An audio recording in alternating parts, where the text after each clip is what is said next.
There's this thing that happens when people get into copywriting where they, not all of them, but many just become completely obsessed with just, I have to read all the copywriting books, I have to reread, I have to study, I have to like fill my bookshelf with all of these great copywriters. I have to study exactly how they wrote headlines and how they wrote all their different components of their copy and all of this stuff, right?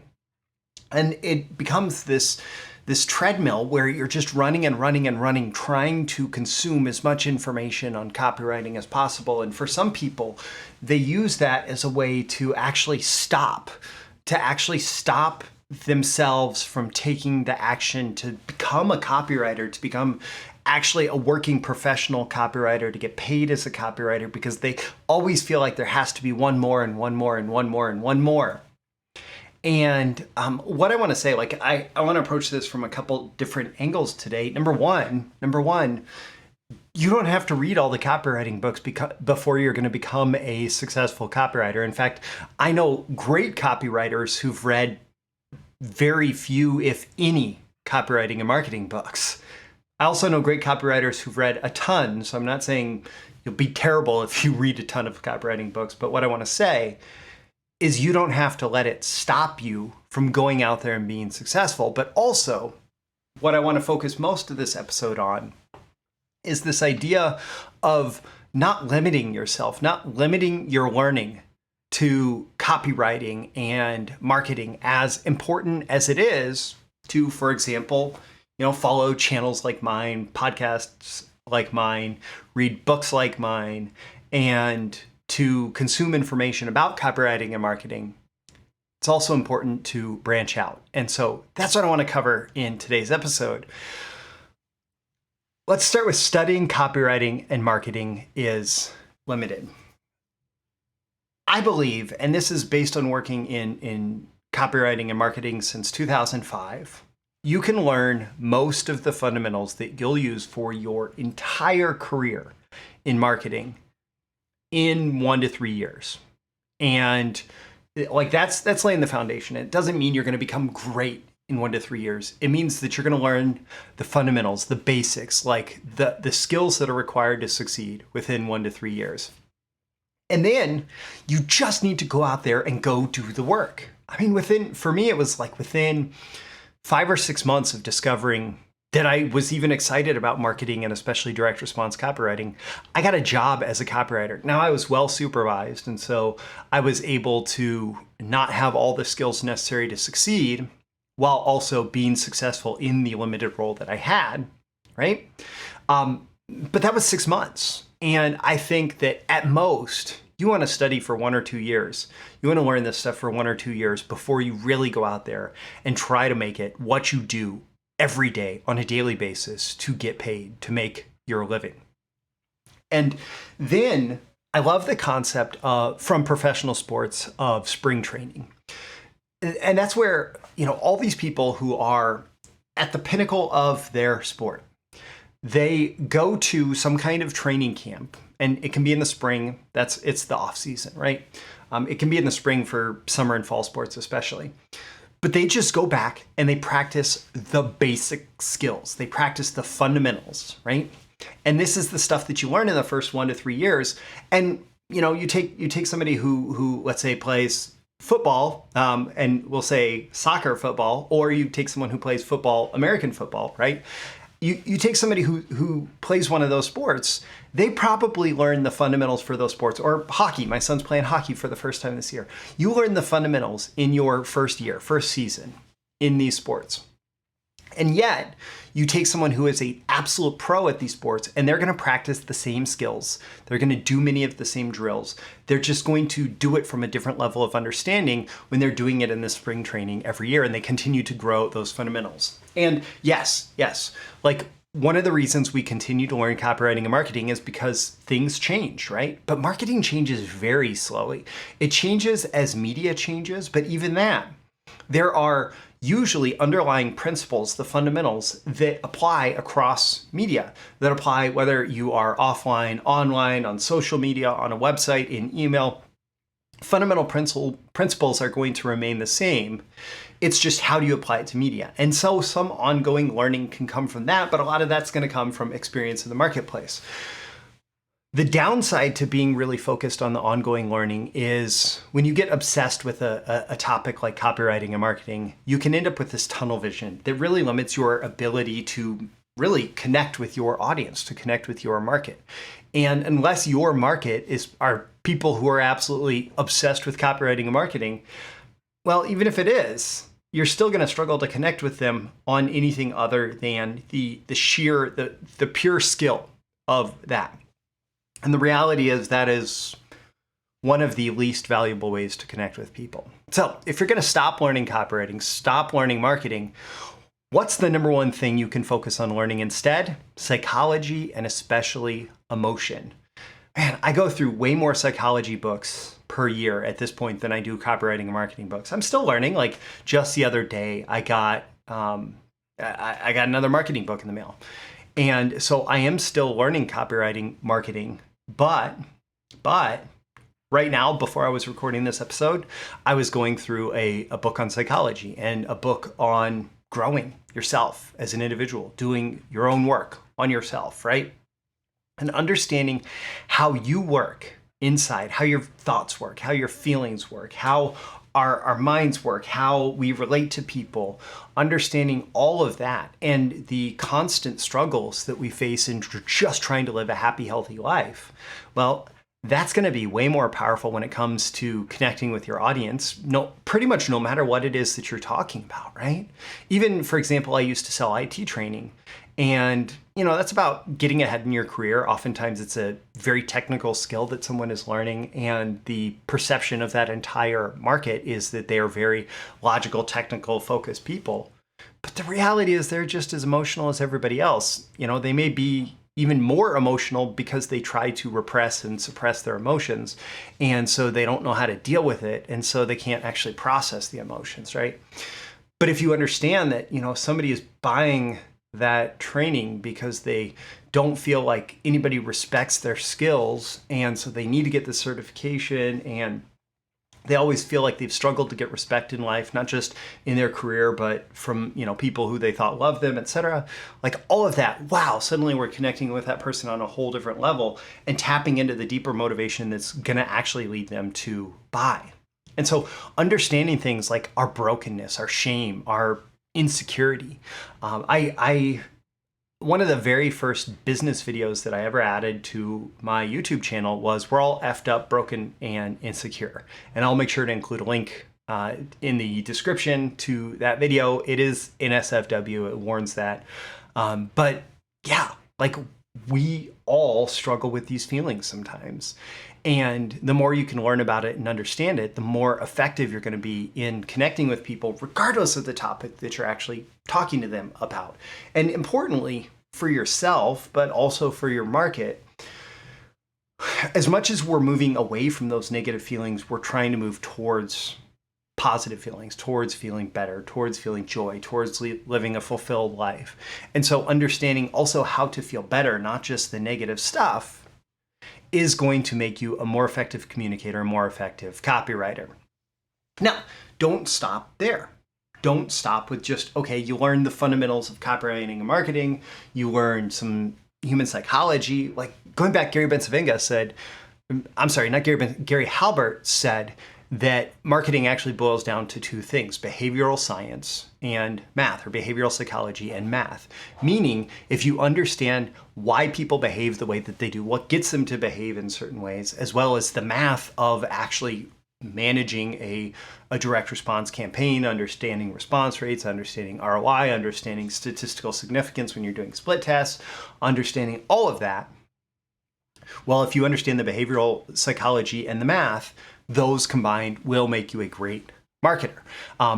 But you should also sprinkle in a little bit of your own passion, your own obsession. When I talked to David Garfinkel on my podcast a few months ago, he said one thing that was consistent among so many great copywriters that he has worked with is they have their own little obsessions. And so you deal with somebody who, likes to cook, and the average person who likes to cook will have some recipe books, have some things that they're excited about, have some favorite dishes. They like to, cook and share it with friends.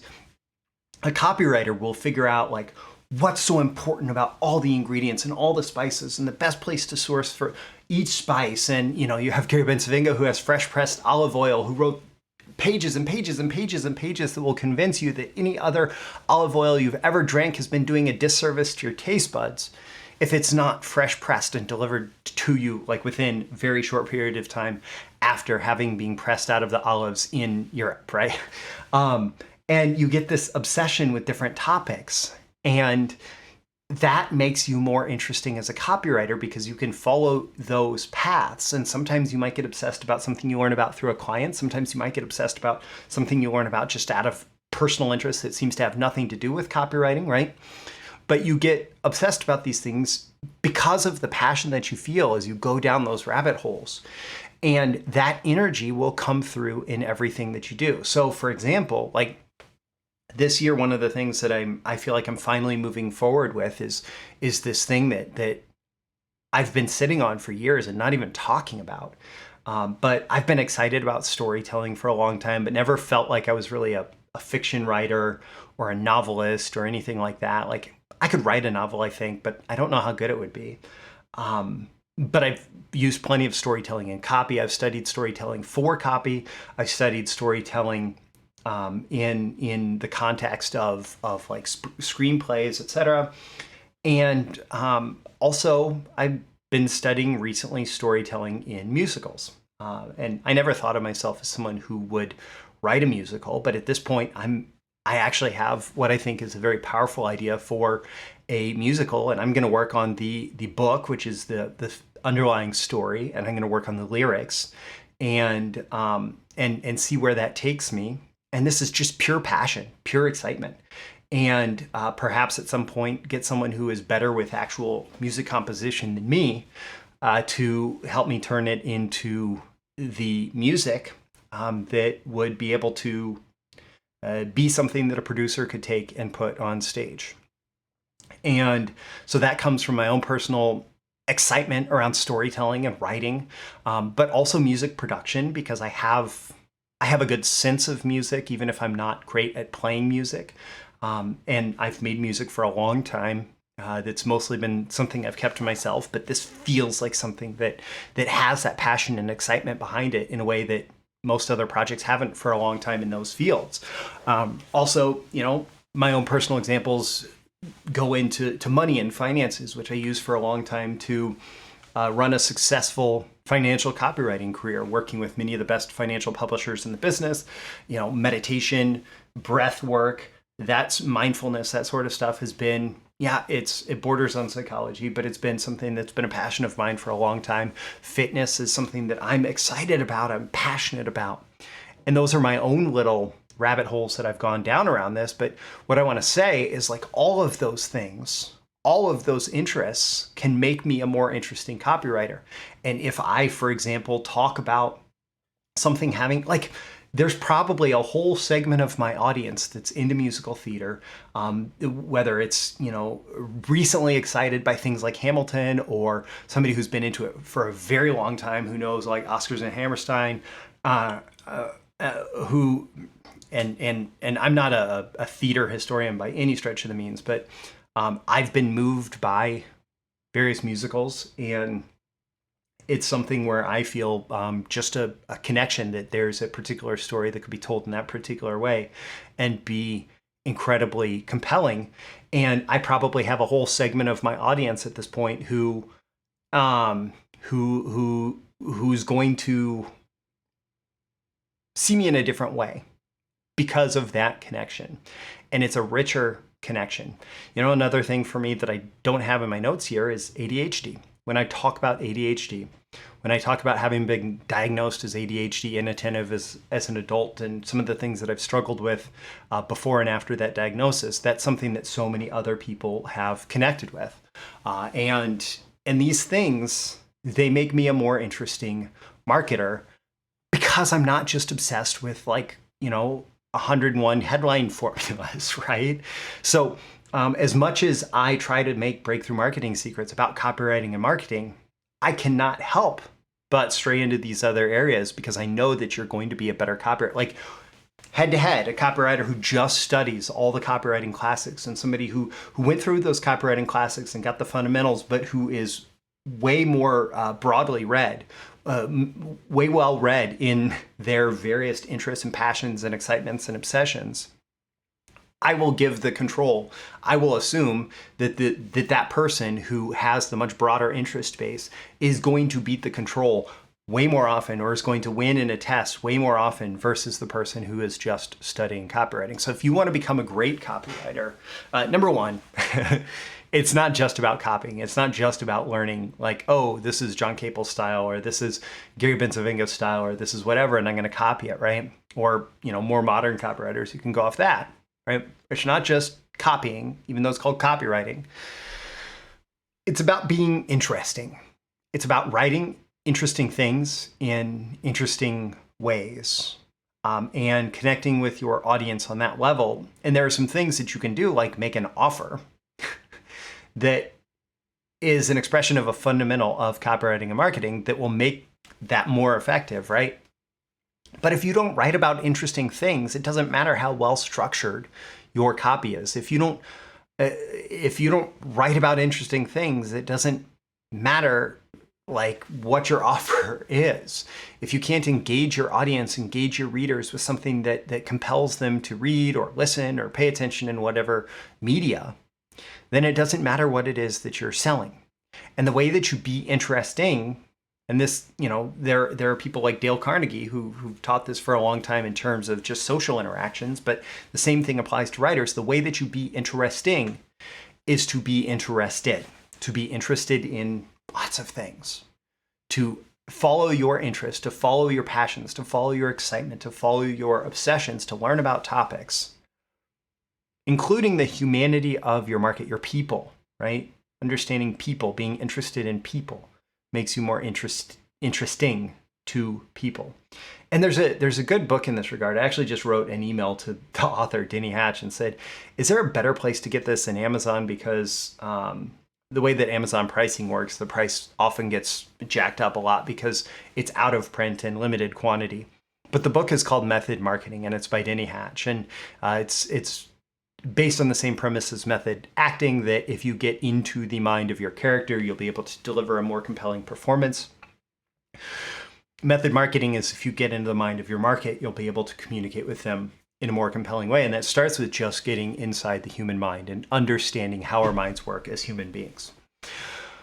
My call to action to you is, number one, ask yourself, how can you use this? The next book you pick up, does it need to be a piece of fiction? Does it need to be a piece of, of history? Does it need to be a book about psychology? Does it need to be a book about something else completely, right?